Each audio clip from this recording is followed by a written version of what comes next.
Hello, good people of YouTube. Mountbatten here, and today, this was not going to be a video about Ohio. I figured 2 videos in a row about Ohio would have been enough for a while, but, well, they went ahead and added a hotfix to the game, which decreases Ohio's main battery reload to 27.5 seconds.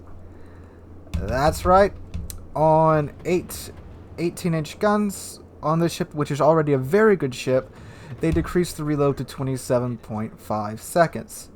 And to some of you, that may only sound like 3 seconds, but I mean, that's actually, it's not even 3 seconds, it's 2 point, no, it is 3 seconds.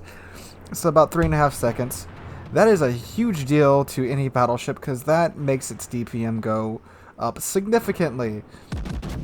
Now, this game actually is pretty interesting what's going on in this game. If you pay attention to the chat, you can see there's quite a bit of text there. Ooh, I just scraped that Republic.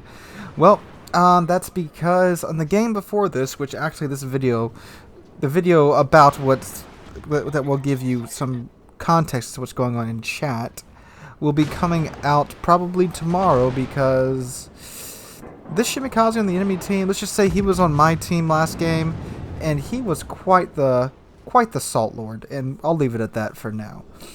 You may have been able to pick up on some of it in chat, but anyway, I digress. Let's talk about the Ohio now. So now with an even faster main battery reload, well, you can throw a lot more shells downrange. And with the way that, and I'm going to talk about a couple more things I've noticed since I've been playing the ship again a lot this week.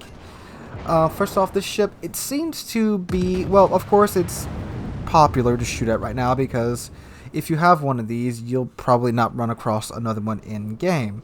So it is definitely suffering from its stage of, oh, it's the new ship, let's shoot the crap out of it. And it's probably going to be in that stage for, well, ever, because this is going to be quite a rare ship. It's like the Colbert. I haven't ran across another Colbert in quite some time since I've been playing, and you guys know I played mostly at tier 10. So it's a rare ship. It's going to get shot at a lot. Ooh, hello, Republic. Very, very close. And, ooh, yep, I'm a little bit too close to Republic. And, of course, Republic has trollish French armor, so my shells didn't bite back that hard. And the Ohio, it feels, well, squishy. I'm not going to lie. Even though its armor is pretty much the same as Montana's, something about it just makes it feel a bit more squishy, very much like the Georgia. Georgia is a terribly squishy ship, but does have a good heal to compensate for that. And the Ohio, it does have a, well, the heal in and of itself isn't all that powerful, but it cools down in 40 seconds. So that definitely compensates for that squishiness factor. And unfortunately, I don't have Superintendent yet on my Ohio, so you know, I am burning through my 4 heals quite fast. See there, even with Adrenaline Rush, now I have a 25-second reload on Hello Smallings. Let me just bump into him, fellow Wallet Warrior. More than, actually, no, the Smallings you gotta get for Cole, so fellow dedicated player. So in situations like this, when Ohio comes up against ships like the Republic, ships with very large, very fast velocity shells, so French battleships, Soviet battleships, the best thing to do is by far just get some distance in between yourselves. Republic, not terribly accurate at mid to longish range, nor are the Soviet battleships, so just get out there, use your very large guns to your advantage, and there we go, that was a much better bite, 9,000 damage there. Use your bigger bite to your advantage. Now, he is going to outrange you as far as secondaries go, but, I mean, still, you just need to get out of range regardless. So the Republic, so the Ohio also, its guns, I'm not sure if they have a set formula like the Soviet battleships, but they are definitely much more accurate from about 13-ish kilometers in. That's the Shima I'm talking about. And it is a bit unwieldy and slow. So, I mean, you do only have a top speed of 28 knots without the speed flag, so definitely slap that speed flag on there so you can get all the speed you can out of the ship, because 28 knots at tier 10 in a battleship, I mean, you're faster than the Yami, but that's not saying much. You know, it's a Yami, it's slow. And you're not that much faster than it. I think you're maybe a whole knot faster than the than the Yami. But other than that, it's still a great ship. And this buff to the main battery guns, I mean, that's just adding to it. And it's gone from, in my eyes, being a great ship to now it's borderline an amazing ship. But does that mean that I think it's worth the money to get it or the time to grind it out? I mean, again, I'll say what I said last time. My opinion on it hasn't changed. It's not worth the money to convert all the free XP. It is worth the time to grind to. Like I said, if you've done everything in the game and you've got nothing but time on your hands, of course grind it out. If you've grinded out everything you've wanted to grind out, say you've grinded out all the cruisers and the battleships, you don't care for destroyers or carriers. Should you reset your line to go get this? Yes. If you have nothing else to do, ooh, Citadel there on the Salem. It's worth it. It's an amazing ship.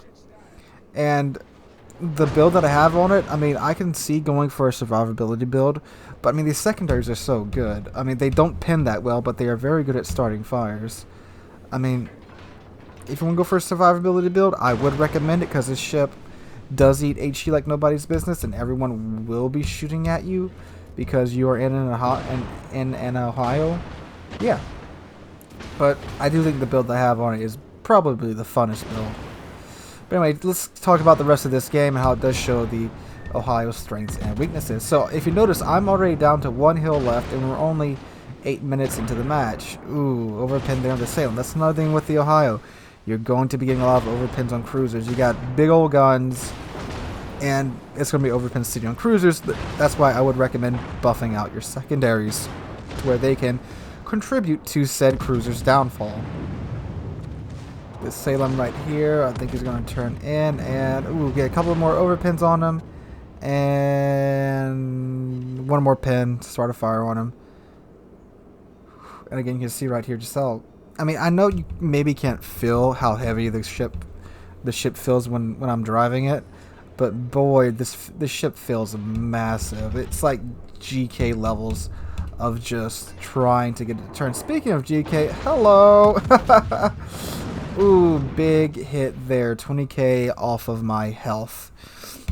But I returned the favor with 11k off of the GK's health. And again, GK still the better brawler, better armor on her Citadel, and just overall harder to Citadel. But, and again, you're going to see me back out, because from this range, GK has a huge advantage. I need to put some distance in between myself and him, and use my more accurate guns and bigger guns to my advantage. That's what I'm going to do here.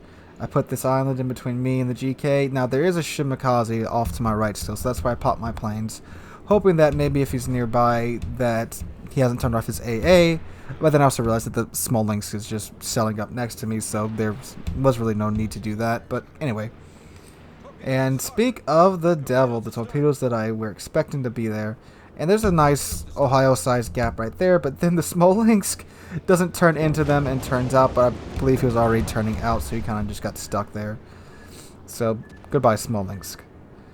And gearing within secondary range, and I'm trying to see what he's going to do so I can go ahead and pop off some rounds to my main guns, but he goes undetected. Unfortunately, I am still detected, and there's a Des Moines right there. Almost full health. Take a little predictive shot at where I think he's going to be turning into, and well, goodbye, Des Moines. I do believe I caught him mid-turn, so he was angled, which gave the shells more ship to bite into. And oh, hello, gearing torpedoes. How you doing? So again, try to line this up the best as I can, and again, a nice Ohio-sized gap in between them.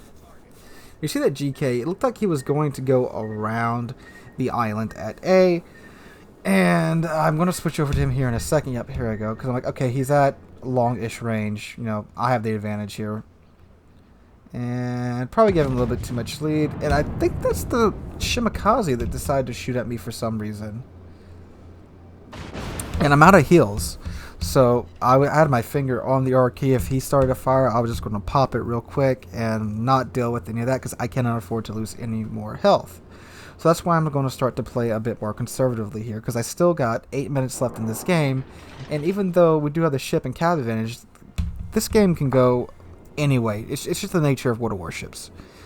And the Shimakaze is being a bit bold, and looks like he's going to go stick his nose into the A cap, but Des Moines is also sitting there waiting for him. And I suspect him and the Curve First had words in chat, and that's why the Curve First decided to go ahead and turn around and head back to A. And I realize he's doing this, and I'm going to start to turn back to A as well.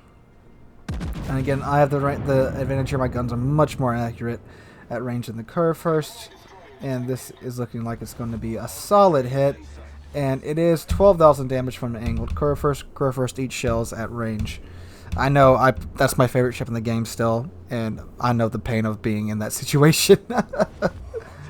So Des Moines still just chilling in A. He is reversing out. I maybe would have busted a U-turn knowing that a GK is about to come around the corner. I'm heading back to A right now to deal with this GK. And who is the GK shooting at? Oh, looks like he's shooting at the cruiser off to my right. And, I mean, it's pretty obvious that we're going to win this by now. But this game really does show the strengths and the weaknesses of the Ohio much better than the matches that I've shown so far. I'm considering typing here in chat, again talking about that destroyer from the last match, but GK is about to come. And he went undetected. He's about to come within my range, and then I have this island between me and him.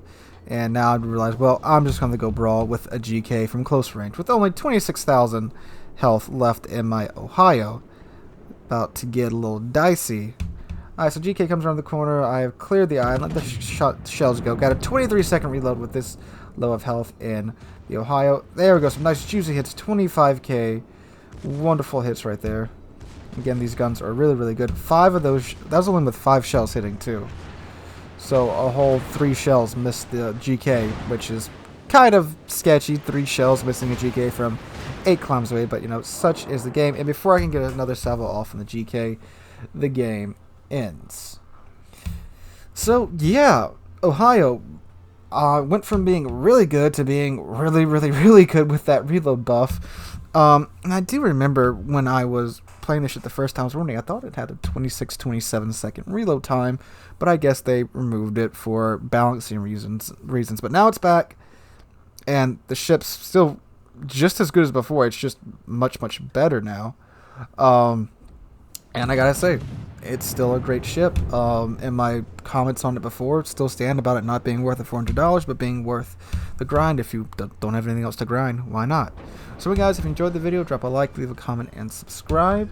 We're on our way to 5,000 subscribers, and I promise tomorrow's video will have Ohio in it, but I won't be the main focus of tomorrow's video. We're going to talk about that salty destroyer player more. Anyway, guys, hope you're having a wonderful Friday. And I also hope to see you guys on the live stream tonight at 5 p.m. U.S. Central Time.